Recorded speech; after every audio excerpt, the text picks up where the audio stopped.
Prepárate para la Semana Nacional de Educación Financiera. Aprende y diviértete en familia desde casa. Todas las actividades serán en línea. Podrás jugar, tomar cursos, talleres, entrar a videoconferencias con expertos en finanzas personales y mucho más. Del 4 al 15 de octubre, ingresa a conducef.gov.mx. Cartera cuidada, corazón contento. Secretaría de Hacienda y Crédito Público. Gobierno de México.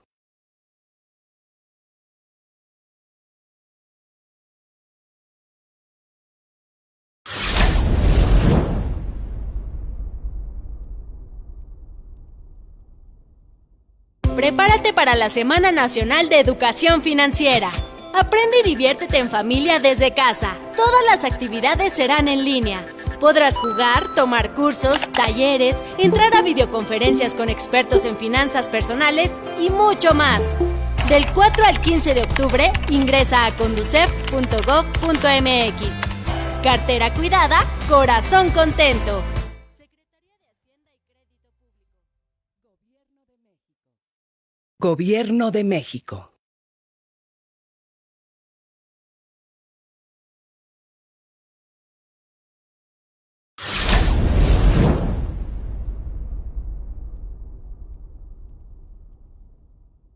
Prepárate para la Semana Nacional de Educación Financiera. Aprende y diviértete en familia desde casa. Todas las actividades serán en línea. Podrás jugar, tomar cursos, talleres, entrar a videoconferencias con expertos en finanzas personales y mucho más. Del 4 al 15 de octubre, ingresa a conducef.gov.mx. Cartera cuidada, corazón contento. Secretaría de Hacienda y Crédito Público. Gobierno de México.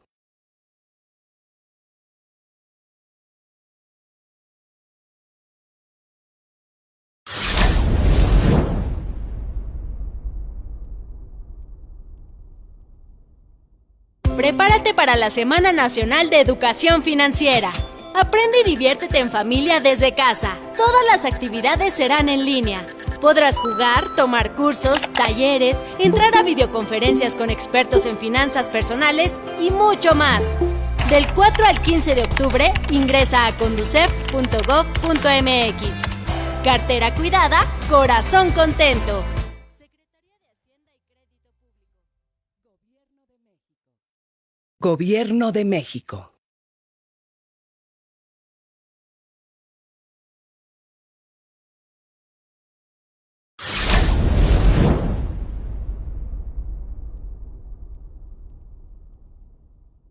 Prepárate para la Semana Nacional de Educación Financiera. Aprende y diviértete en familia desde casa. Todas las actividades serán en línea. Podrás jugar.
Buenos días.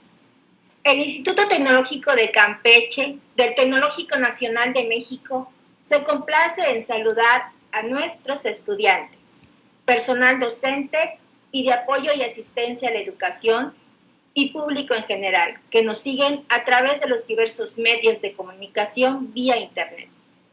A nombre del director, del Instituto Tecnológico de Campeche, el maestro Javier Chachapoto, reciban un afectuoso y cálido saludo a este espacio creado para todos ustedes. Como es de su conocimiento, la Comisión Nacional para la Protección y Defensa de los Usuarios de Servicios Financieros, CONDUCEF, cada año celebra la Semana Nacional de Educación Financiera, misma que se lleva a cabo del 4 al 15 de octubre en modalidad virtual. En esta ocasión, la Universidad Tecnológica de Ciudad Juárez nos engalana con una conferencia magistral denominada Emprendimiento, los fundamentos del mercado. El emprendimiento hoy en día ha ganado una gran importancia por la necesidad de muchas personas de lograr su independencia y estabilidad económica. Los altos niveles de desempleo y la baja calidad de los empleos existentes han creado en las personas la necesidad de generar sus propios recursos, de iniciar sus propios negocios y pasar de ser empleados a ser empleadores. Ante estas circunstancias económicas, el emprendimiento es el salvador de muchas familias en la medida que les permite emprender proyectos productivos, con lo que pueden generar sus propios recursos y les permite mejorar su calidad de vida. Solo mediante el emprendimiento se podrá salir triunfador en situaciones de crisis, ya que no siempre se puede contar con un gobierno protector que esté presto a ofrecer ayuda durante una crisis. Bien, brindamos la más cordial bienvenida a esta conferencia al maestro Gilberto Miranda, quien es profesor en el área de desarrollo de negocios, licenciado en comunicación y maestro en periodismo político, con diplomados en economía digital, innovación y emprendimiento, educación financiera, contabilidad y comercio para el desarrollo de las cadenas globales de valor en instituciones nacionales e internacionales. En esta ocasión se abordarán los siguientes temas: los principales conceptos que componen el proceso del mercado, la propiedad privada, los precios y los beneficios de las economías libres. Le cedemos el espacio al maestro Gilberto Miranda para iniciar con la conferencia. Le recordamos a todos nuestros asistentes mantener sus micrófonos en silencio, ya que al final de la conferencia se hará la sesión de preguntas y respuestas. Excelente día. Adelante, maestro.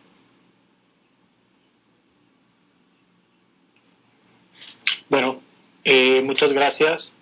Antes de comenzar, quiero agradecer la oportunidad de esta ponencia a la CONDUCEF, al Instituto Tecnológico de Campeche y, por supuesto, a la Universidad Tecnológica de Ciudad Juárez. Entonces, les voy a proyectar una presentación que vamos a ir siguiendo para entender los fundamentos del mercado. Bueno, primero que nada, ¿por qué es importante entender el mercado? Es importante porque todos quienes participamos en él, en diferentes roles de sujetos económicos, ya sea como oferentes o como demandantes, es decir, como compradores o vendedores, nos beneficiamos. Ambas partes negociadoras del proceso de mercado se benefician de manera voluntaria. Es una de las bondades que nos ofrece este proceso. Pero es que además tenemos que entender el proceso de mercado porque forma parte de los tres elementos indivisibles del emprendimiento o de la empresarialidad. Es decir, toda sociedad que quiere ejercer funciones empresariales forzosamente debe de respetar la propiedad privada, el sistema de precios y el proceso de mercados, que es el que nosotros vamos a analizar el día de hoy. Por lo tanto, lo primero que tenemos que hacer es definir qué es el mercado. Entonces, de acuerdo con la CONDUCEF, en el ABC de términos económicos del Diplomado de Educación Financiera 2021, nos dice que un mercado es cualquier lugar o entorno que tenga como objeto poner en contacto a compradores y vendedores para realizar transacciones y establecer precios de intercambio. La definición es correcta, pero hay que hacer algunos matices y sobre todo hay que robustecerla para poder entender con mucha más precisión a qué nos referimos cuando hablamos del proceso de mercado. De entrada tenemos que matizar que el mercado no es un lugar o un entorno, es un proceso. Lo vamos a analizar más adelante. Posteriormente dice, para realizar transacciones, sí, pero ¿qué tipo de transacciones? Porque hay transacciones coactivas y hay transacciones voluntarias. Las transacciones coactivas están fuera del proceso de mercado, sí son un tema de análisis, pero por la limitante del tiempo no nos enfocaremos en ella. Nosotros únicamente nos enfocaremos en las transacciones voluntarias. Y posteriormente dice establecer precios, pero ¿cómo se establecen los precios? ¿Cómo se determinan? Entonces nosotros, de acuerdo a los diversos autores de la Escuela Austriaca de Economía, diremos que el mercado es un proceso de descubrimiento dinámico y espontáneo en donde se efectúan intercambios voluntarios entre oferentes y demandantes, quienes realizan valoraciones subjetivas y desiguales de los bienes y las expresan en unidades monetarias determinando un precio. Sobre esta definición de mercado es sobre la cual nosotros vamos a realizar nuestro análisis. Esta definición no la encuentran como tal en algún libro, es una definición que yo configuré con los conceptos arrojados de diversos autores de la Escuela Austriaca de Economía. Entonces tenemos que empezar por definir por qué el proceso de mercado se denomina justamente así, de tal manera, como un proceso. Y es un proceso porque es una secuencia de acciones en el transcurso del tiempo. Es decir, no es un evento único. En la economía moderna se realizan millones de procesos de compra y venta en el transcurso del tiempo. Tales compras y ventas que se van desarrollando de manera consecuente y simultánea, lo que generan es la actual economía global, la economía moderna. Entonces, por eso se dice que el mercado es un proceso. ¿Pero qué se descubre en ese proceso de mercado? Bueno, con perspicacia empresarial, aquellos emprendedores, aquellos empresarios, aquellos oferentes, aquellos productores, se encargan de descubrir cuáles son los medios más valorados para alcanzar los fines más deseados, es decir, los fines empresariales más deseados. ¿Por qué los empresarios o los emprendedores deben de estar descubriendo todo el tiempo los medios? ¿Qué son los medios? Bueno, de entrada los medios son todos los factores de producción, herramientas, maquinaria, personal, instalaciones. Y los productores, los empresarios o emprendedores tienen que estar todo el tiempo descubriendo estos medios debido a que fines empresariales hay una infinidad, hay de manera infinita. Hay tantos como las necesidades de los consumidores. Sin embargo, los medios son escasos. Los medios son escasos, por lo tanto, los emprendedores deben de estar todo el tiempo peleando para ver quién posee los mejores factores de producción y ser mucho más eficientes en sus funciones empresariales al momento de ofrecer productos o servicios que satisfagan las necesidades de los consumidores. Posteriormente, ¿cómo surge el dinamismo? Bueno, el dinamismo del mercado, del proceso de mercado, surge de la creación de la información. Es decir, los consumidores, en su rol de sujeto económico, todo el tiempo están buscando cómo satisfacer sus necesidades, de tal manera que están creando información de manera dinámica. Tal información se crea ex nihilo, es decir, locución latina que significa de la nada, ¿no? A nosotros nos surgen necesidades de todo tipo. Un día tenemos necesidad de vestido, de calzado, de alimento, de cualquier bien de consumo. Entonces, esas señales o esa información que surge del proceso de mercado por parte de los consumidores es captada por los emprendedores, de tal manera que conforme empieza a circular la información, aquellos emprendedores que están mucho más perspicaces la captan y entonces empiezan a dinamizarse, a movilizarse empresarialmente. Ahora, ¿de dónde surge la espontaneidad del mercado? Bueno, la espontaneidad del mercado surge de la ignorancia mutua por parte de los posibles participantes en el proceso de mercado. Es decir, el comprador ignora los recursos que tiene para producir el vendedor y el vendedor ignora que con sus recursos puede producir bienes de consumo que el comprador está dispuesto a adquirir. En este caso, la ignorancia en la cuestión empresarial juega un papel fundamental porque de esa ignorancia es donde se acciona en el proceso de mercado, se comienzan a realizar de manera espontánea, se comienzan a ofrecer, mejor dicho, de manera espontánea, productos o servicios que terminarán satisfaciendo las necesidades de los consumidores. Ahora, dijimos que hay dos tipos de intercambios, los coactivos y los voluntarios. En el caso de los coactivos, que no son tema de análisis en este momento, lo único que comentaremos es que son intercambios donde existen relaciones hegemónicas o asimétricas. Mientras que en los intercambios voluntarios, todos los intercambios son simétricos, es decir, ambas partes en el proceso de mercado, comprador y vendedor, oferente y demandante, se ven beneficiados. Esta es una de las bondades del proceso de mercado. Todas las transacciones son voluntarias, son cuando ambas partes negociadoras están en la disposición de intercambiar, ¿no? Por lo tanto, el intercambio se debe de realizar mediante un acuerdo mutuo y beneficioso. Ahora, en el intercambio voluntario, ¿quién gana más y quién gana menos? Bueno, gana más el que tenga una mayor capacidad negociadora, lo cual no quiere decir que ambas partes no ganen. Repito, en el proceso de mercado todos ganan. La diferencia es que, miren, si hay un vendedor que está dispuesto a vender por 8 y termina vendiendo a 10, gana.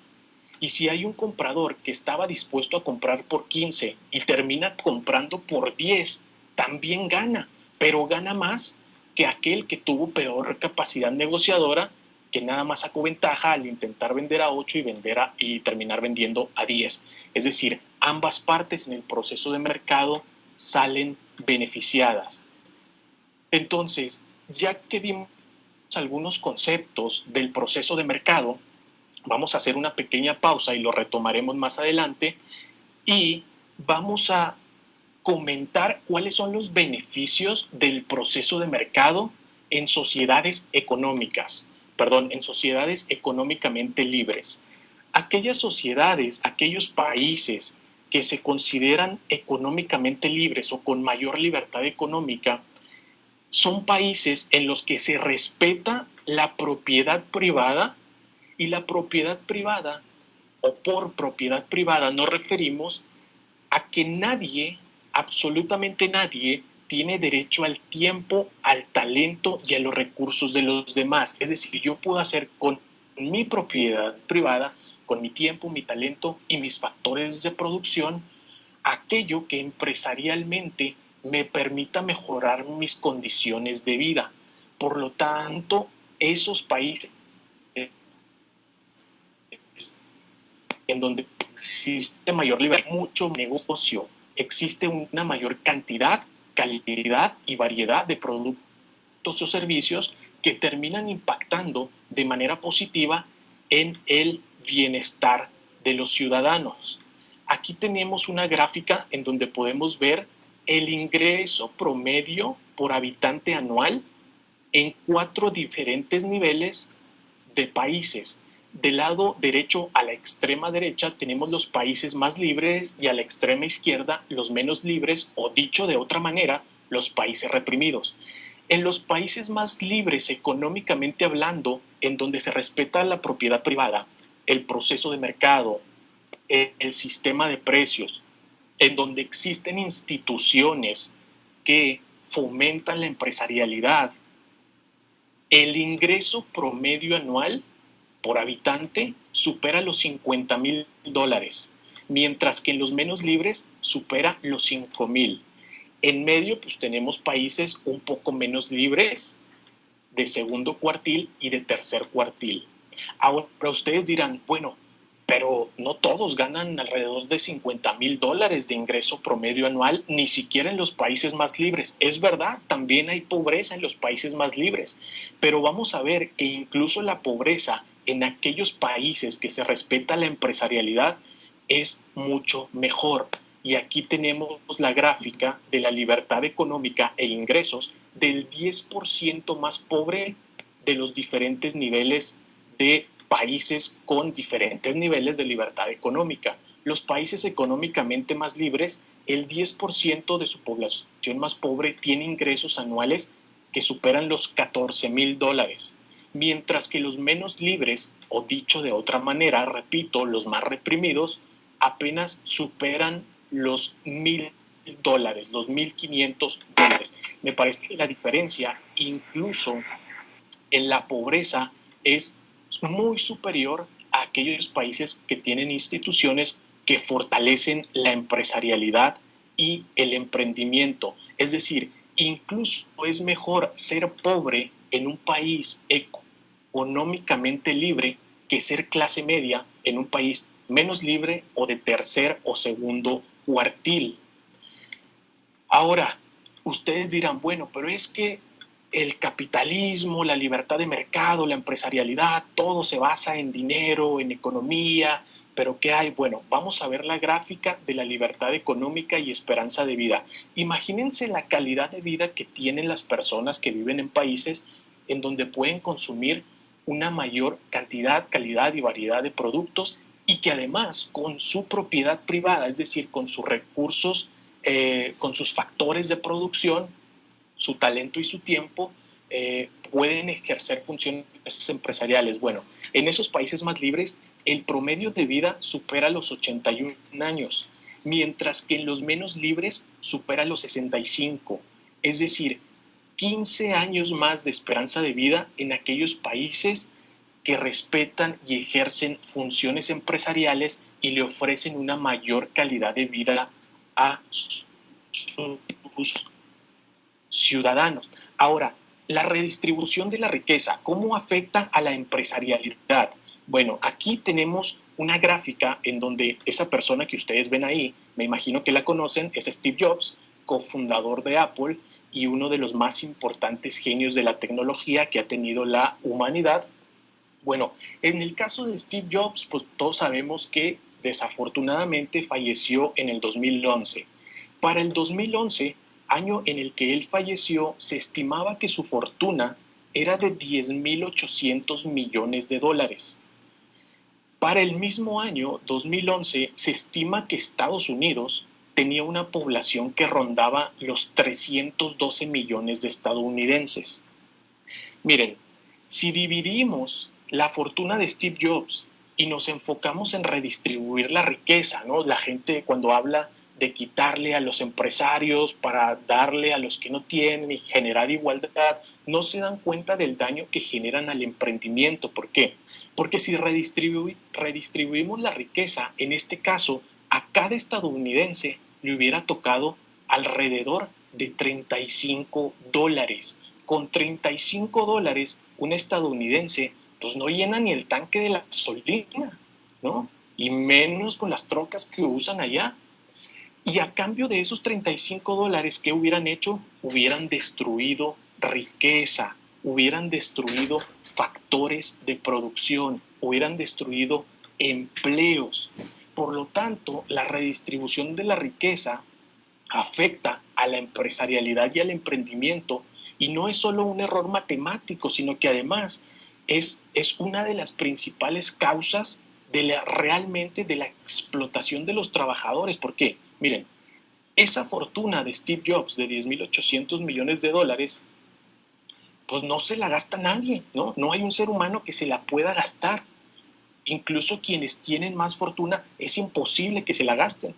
¿Qué es lo que sucede con las fortunas de los grandes empresarios, de los grandes emprendedores?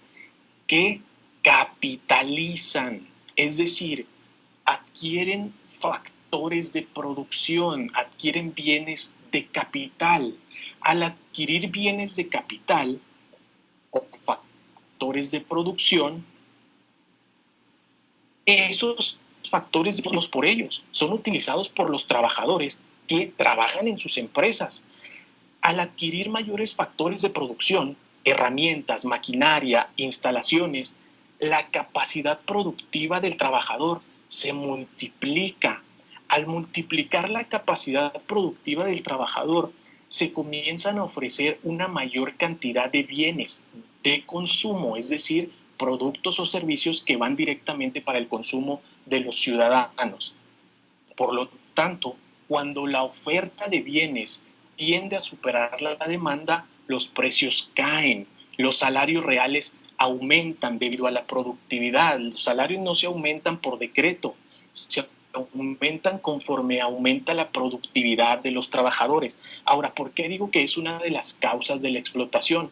Porque si la gente no trabaja con bienes de capital, es más improductivo, ¿no? No es lo mismo arar a mano que con un tractor que vale millones de dólares. Por lo tanto, el trabajador, en tal caso, sin bienes de capital adquiridos por capitalistas, por empresarios, por emprendedores, pues tendría que desgastarse físicamente más y producir mucho menos. Por lo tanto, su calidad de vida empeoraría, ¿no? Empeoraría.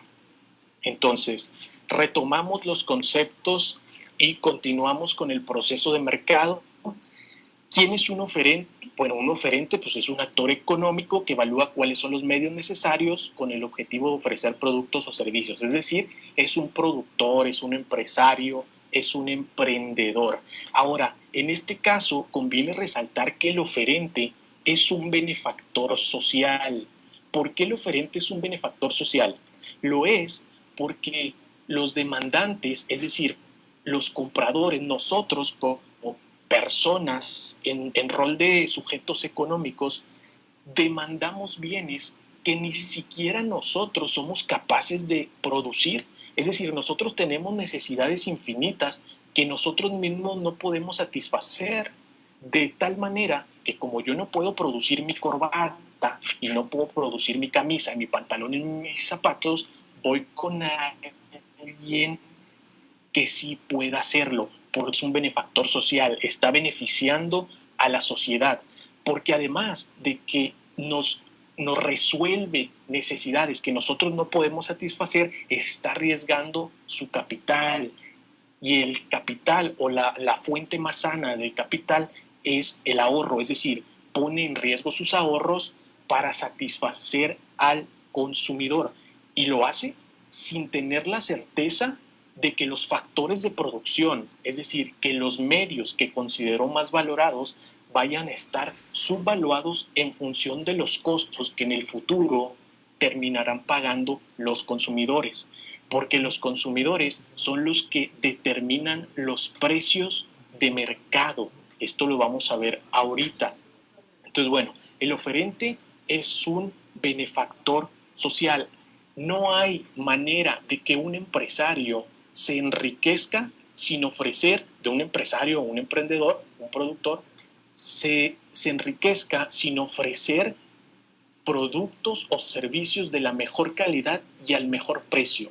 Aquel empresario que se enriquece sin ofrecer productos y servicios de la mejor calidad y al mejor precio, no es un empresario. No sé cómo le hace para enriquecerse, porque la función empresarial es justamente esa: servir al mercado, satisfacer necesidades. Ahora miren, el otro día estaba yo viendo un programa de los empresarios estos que invierten, me imagino que ya saben cuál es, ¿no? Entonces estaba yo en mi casa con un refresco y unas palomitas y estaba viendo el programa, y uno de ellos, varios de ellos, comentan muchas veces, esto lo pueden buscar en internet, están ahí los videos. Entonces dicen, ¿sabes qué? Cuando les presentan sus proyectos, ¿sabes qué? A mí tu proyecto, tu idea de producto o servicio, pues sí me gusta, pero no tiene barreras de entrada, por lo tanto pueden surgir competidores muy pronto. Pues la verdad yo no sé qué clase de empresarios son esos, porque todo aquel empresario que pide barreras de entrada, lo que está haciendo es imposibilitar que surjan nuevos emprendedores para que ofrezcan sus productos y sus servicios a la sociedad, porque en realidad otro de los grandes beneficios del proceso de mercado es justamente la competencia. Si hay competencia, la sociedad se beneficia, porque en el momento en el que un empresario logre capturar a una parte, a un segmento del mercado, y que haya otros empresarios perspicaces y se den cuenta, comenzarán a competir, lo cual hará que la oferta de ese producto termine superando a la demanda y el precio baje. Es por eso que en sociedades más libres, productos que se consideran en otros países reprimidos como de lujo, en esas sociedades son productos de uso común, por la enorme competencia que existe en las sociedades libres económicamente hablando. Entonces ya sabemos que el empresario es un benefactor social. Ahora, ¿quién es un demandante? Pues bueno, muy sencillo, un demandante es un comprador, es un actor que en su rol de sujeto económico evalúa cuáles son los productos y los servicios que mejor satisfarán sus necesidades. Ahora, aquí hay que comentar una cosa. Las necesidades de los demandantes, de los consumidores, son intrínsecas al ser humano, es decir, son internas del ser humano. Yo tuve profesores en la licenciatura que me decían que la mercadotecnia creaba necesidades, nunca les entendí y nunca les hice caso. Las necesidades no se crean ni siquiera por los mejores marketineros. A ver, las necesidades son intrínsecas. Yo no necesito ver un anuncio de comida para saber qué tengo que comer, ¿no? Yo como cuando me duele la panza y me ruñen las tripas, ¿no? Yo no necesito ver un anuncio de ropa para saber que tengo que comprar ropa, ¿no? O sea, sería moralmente inaceptable y además muy vergonzoso andar desnudo por la calle. De tal manera que el rol de la publicidad en el demandante, entonces, ¿cuál es? Bueno, no es otro más que mostrarnos nuestras posibilidades de intercambio. La publicidad, a través de los anuncios, nos muestra en el proceso de mercado qué posibilidades tenemos para intercambiar. Eso como primer punto. Y como segundo punto, nos muestra, o lo que intenta hacer es cambiar o modificar nuestras preferencias. Es decir, ¿tienes hambre? No prefieras un restaurante, prefiere el otro. Pero las necesidades del demandante son intrínsecas del ser humano. Y aquel empresario que las descubre en el proceso de mercado y le ofrece lo que el consumidor necesita, se tiene que enriquecer. Y aquel que lo hace mal, tiene que quebrar. Ahora, ¿qué es una valoración subjetiva? Bueno, de las valoraciones subjetivas es de donde surgen los precios de mercado. Aquello que es subjetivo pertenece al modo de pensar o de sentir del sujeto. Es decir, las valoraciones son un proceso interno que realiza el consumidor en función de la necesidad que aquel producto o servicio que va a adquirir le va a satisfacer. Pongamos un ejemplo, supongamos que yo tengo una fiesta el fin de semana y como ya se acerca, estoy a 3 o 4 días, necesito un traje y estoy dispuesto a pagar todo lo que tengo en mi cartera por ese traje. Pero ¿qué pasa si la fiesta es dentro de 6 meses?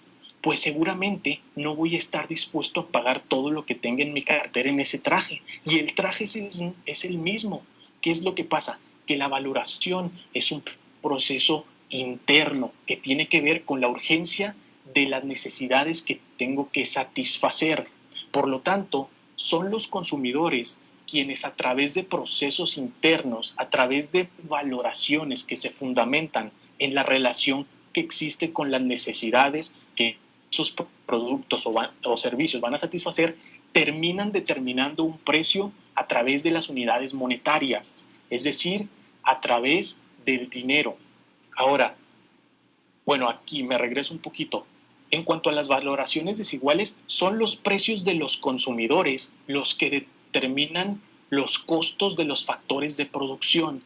Es por eso que los empresarios están todo el tiempo valorando cuáles son los medios o los factores de producción o los bienes de capital o los bienes de segundo, tercero, cuarto o quinto orden o los bienes de orden superior, como lo quieran llamar, tienen que estar todo el tiempo arbitrando esos costos porque no saben cuánto van a estar dispuestos a pagar los consumidores. Ellos lo único que esperan es que los costos en los que incurren en el presente, en el tiempo T, estén subvalorados en comparación con los precios que en el futuro, en el tiempo T más 1, los consumidores estarán dispuestos a pagar.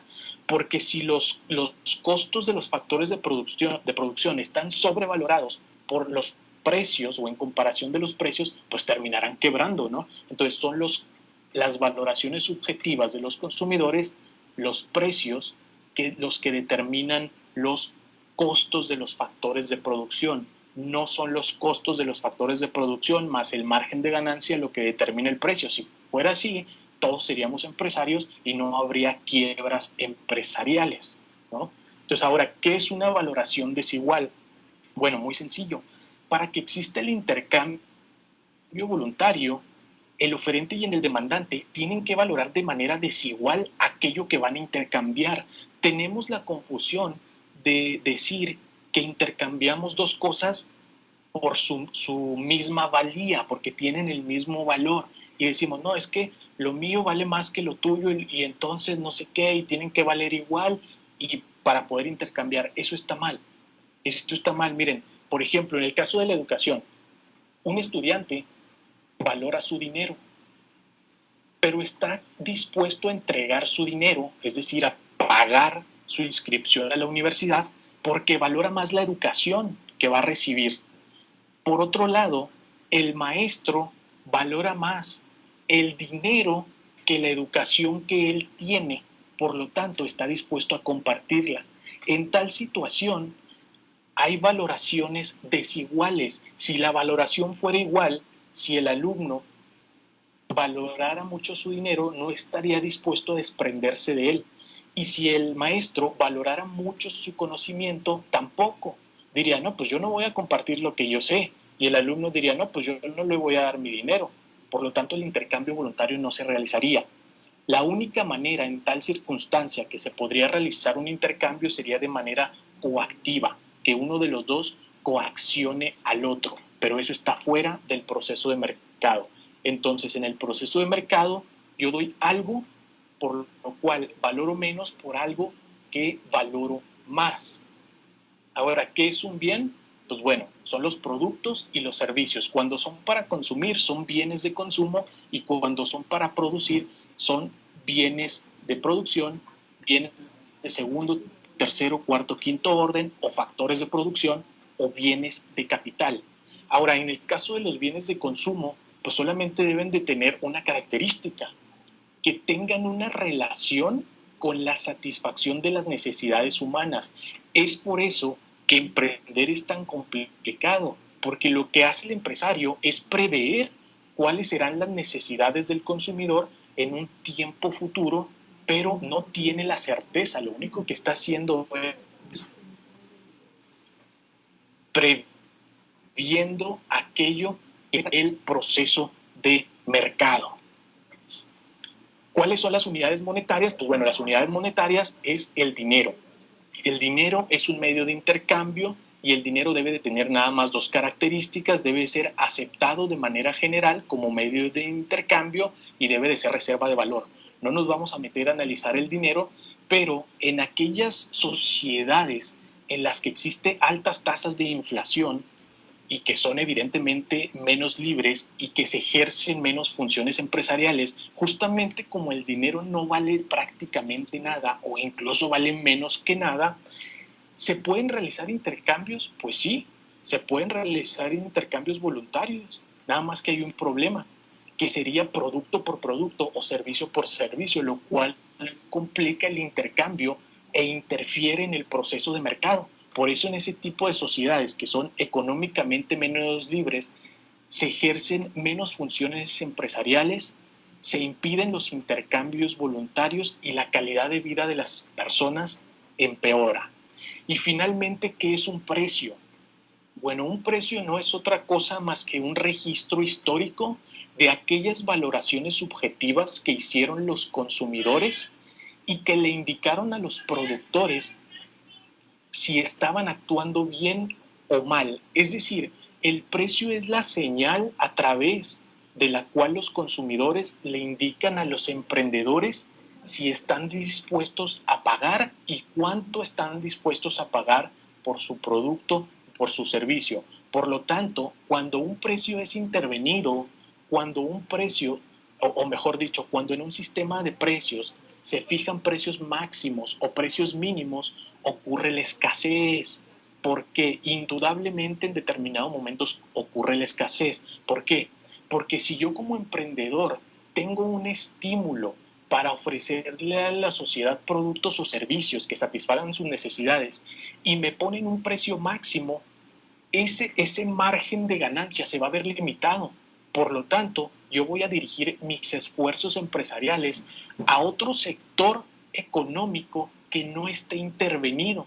Y en tal caso, incluso yéndonos a casos extremos, llevaré mis recursos a otro lugar en donde tales precios no estén intervenidos. Entonces, de tal manera que los precios se deben de respetar porque surgen de las valoraciones de los consumidores y son las señales que reciben los empresarios para saber si aquellos factores de producción, si aquellos medios que eligieron son los correctos para producir bienes de consumo.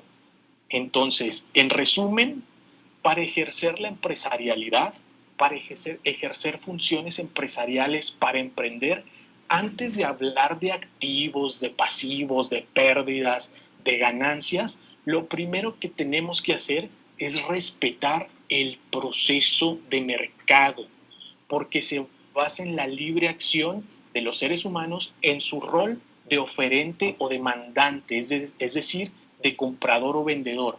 Y son esos roles los que se encargan de determinar los medios para alcanzar los fines empresariales deseados. Un proceso de mercado intervenido es un proceso de mercado que falla. Miren, por ejemplo, ahora que traen la polémica con el retiro de algunas sopas instantáneas del mercado. Muy sencillo. Ahí hay una intervención al mercado. ¿Qué es lo que va a pasar? Quienes viven en frontera saben que las sopas instantáneas tienen un precio de hasta 5 sopas por $1. ¿Qué creen que es lo que va a pasar? Que los emprendedores van a arbitrar los costos y van a decir, ahí hay un producto que está subvalorado en función de lo que la gente está dispuesta a pagar. Por lo tanto, lo voy a empezar a ofrecer. ¿Y qué es lo que va a pasar? Que no van a combatir la desnutrición al retirar la sopa, sino que van a generar un mercado informal que va a promover el emprendimiento informal, ¿no? Ahora dirán, bueno, pero es que la Maruchan o las sopas instantáneas, pues no son nutritivas. Pues mire, yo no soy ni nutriólogo, ni médico, ni químico. Yo lo único que sé es que hay un producto que satisface una necesidad. Y en la manera o en la medida en la que se ha intervenido, las fuerzas empresariales se van a ver de manera espontánea alineadas para satisfacer tales necesidades. Entonces hay que respetar el proceso de mercado, hay que respetar también la propiedad privada, porque de la propiedad privada, del tiempo, del talento y de los factores de producción que tengan los seres humanos, los individuos en su rol de sujeto económico, es de donde pueden surgir todos los emprendimientos para mejorar la calidad de vida de los ciudadanos. Entonces, finalmente hay que respetar también el sistema de precios, porque el sistema de precios son las señales que tienen los emprendedores para saber si los recursos y sus esfuerzos y si su voluntad creativa está enfocada de manera correcta, tendrán ganancias, se verán estimulados a seguir produciendo. Entonces, debemos de respetar proceso de mercado, propiedad privada y sistema de precios para ejercer mejores funciones empresariales. Entonces, terminamos.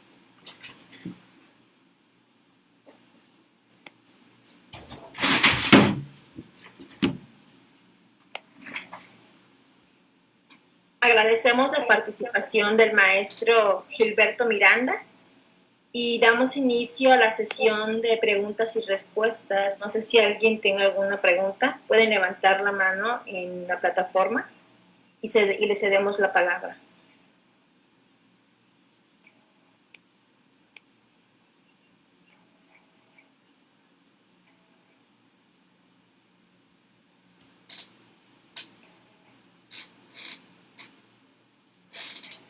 Todo claro.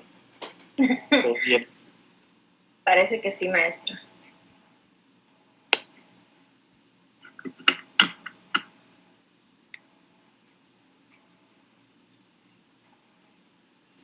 Buen día, mi nombre es Gerardo Gómez. Quisiera preguntarle por qué existe diferencia entre una moneda y otra que afecta el precio de un producto y otro en diferentes naciones, diferentes entidades.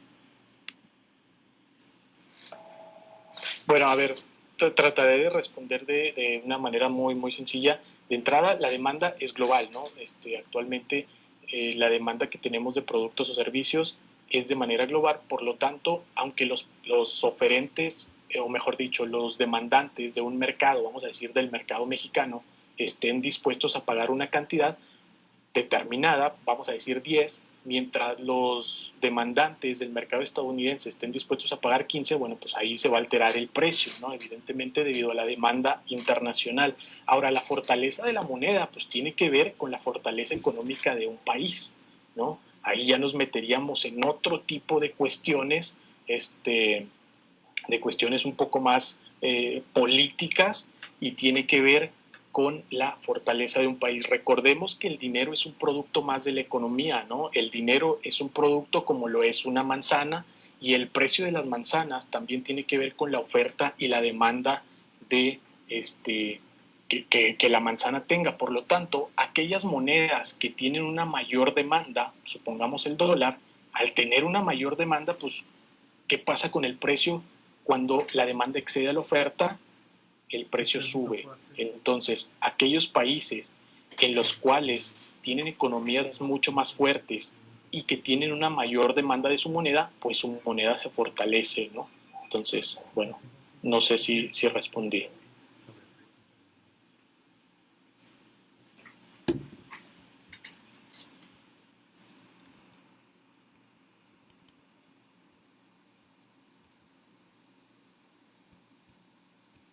No sé si alguien más tenga algún comentario o alguna pregunta. Muchas gracias.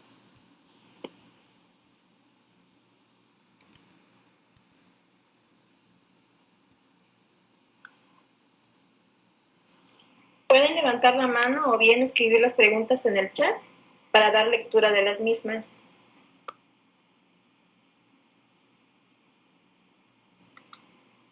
Bien, a ver, Nelcy Judith tiene una pregunta. Adelante, Nelcy.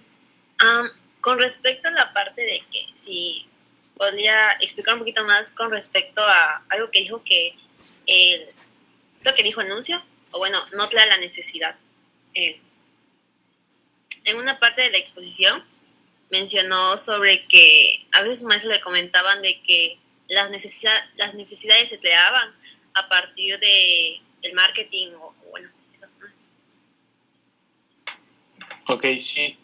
No, bueno, a ver, lo que pasa es que tenemos la idea, en algunas ocasiones se enseña en las universidades, ¿no? O se dice, se comenta desde las áreas de marketing que pues, son los encargados de crearle las necesidades a los consumidores, y yo lo que comentaba es que tal situación, pues evidentemente es un error, ¿no? Porque todos tenemos necesidades de manera intrínseca, es decir, desde antes que existiera la publicidad, teníamos necesidad, por ejemplo, de refugio, ¿no? Es decir, nuestros ancestros se metían a las cuevas y no se metían porque alguien les vendiera un refugio, ¿no? Porque vieran un anuncio de se vende refugio de la constructora tal, eso no pasaba, ¿no? Es decir, las necesidades son intrínsecas del ser humano, ¿no? Y aquellos emprendedores que están más perspicaces para detectar cuáles son esas necesidades intrínsecas que tiene el ser humano, pues son los que terminan ofreciendo productos o servicios y beneficiando a la sociedad al mismo tiempo en el que el emprendedor se enriquece, ¿no? Y es lícito enriquecerse siempre y cuando de manera empresarial beneficies a los consumidores. Bien, maestro, tenemos una pregunta en el chat de Saúl Olivares, que dice: ¿cuál es la relación que guarda el mayor ingreso mínimo de los países con mayor libertad económica y el costo de la vida en los mismos?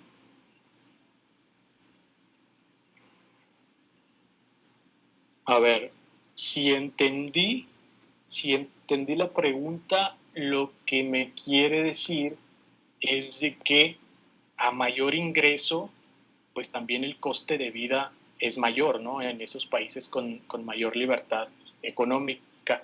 Sí, digo, es correcto, evidentemente en los países con mayores ingresos también aumenta, digamos, el nivel o los costos de vida.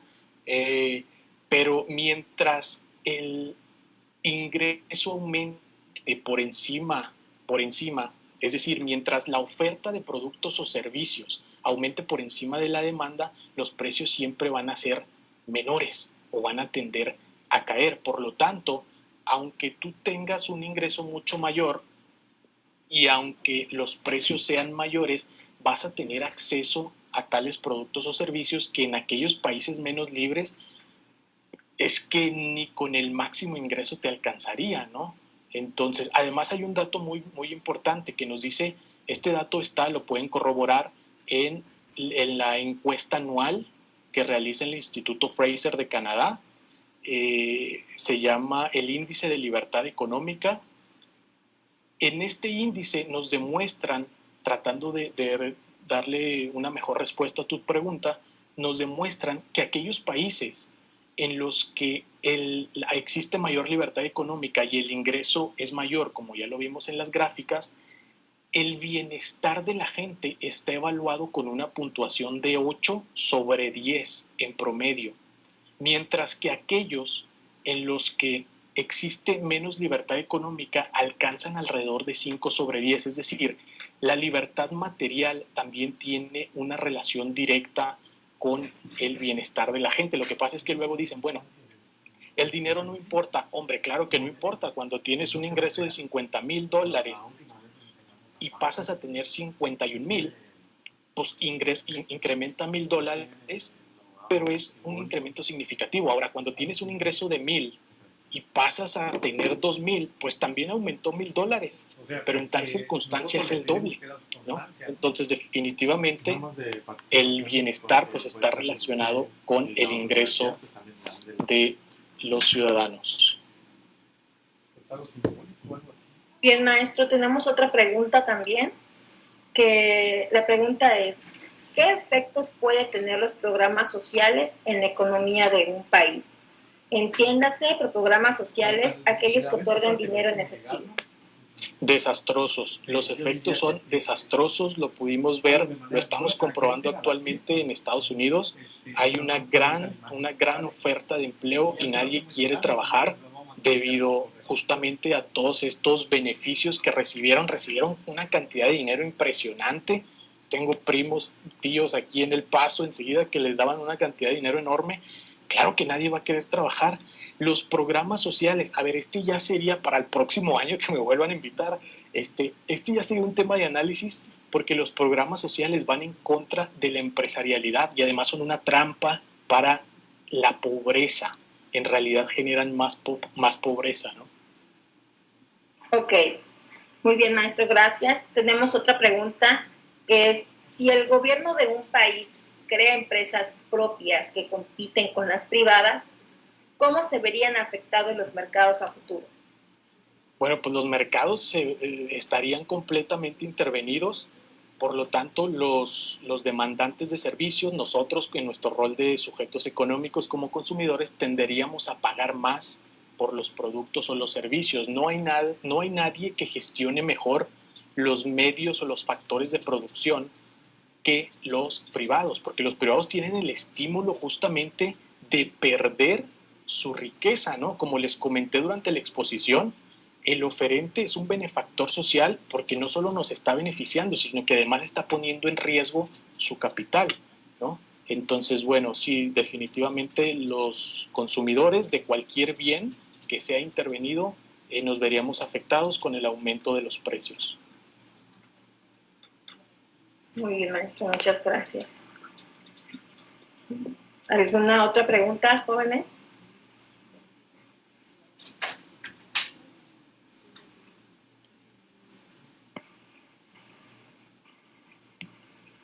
Bien, pues creo que ya se acabaron las preguntas, así que agradecemos la participación del maestro Gilberto Miranda en su ponencia que es Emprendimiento, Fundamentos del Mercado, por parte de la Semana de Educación Financiera de la CONDUCEF. En nombre del Instituto Tecnológico de Campeche y del Tecnológico Nacional de México, le agradecemos su participación y a todos nuestros invitados quienes nos siguieron en esta transmisión a través de diferentes redes sociales. Igual se les agradece y que tengan un excelente día.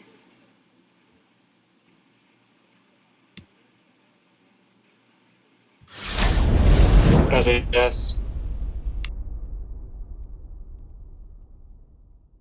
Prepárate para la Semana Nacional de Educación Financiera. Aprende y diviértete en familia desde casa. Todas las actividades serán en línea. Podrás jugar, tomar cursos, talleres, entrar a videoconferencias con expertos en finanzas personales y mucho más. Del 4 al 15 de octubre, ingresa a conducef.gov.mx. Cartera cuidada, corazón contento. Secretaría de Hacienda y Crédito Público. Gobierno de México.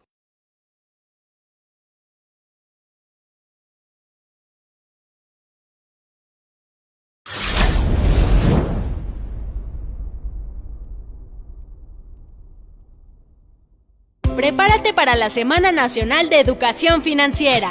Aprende y diviértete en familia desde casa. Todas las actividades serán en línea. Podrás jugar, tomar cursos, talleres, entrar a videoconferencias con expertos en finanzas personales y mucho más. Del 4 al 15 de octubre, ingresa a conducef.gov.mx. Cartera cuidada, corazón contento. Secretaría de Hacienda y Crédito Público. Gobierno de México.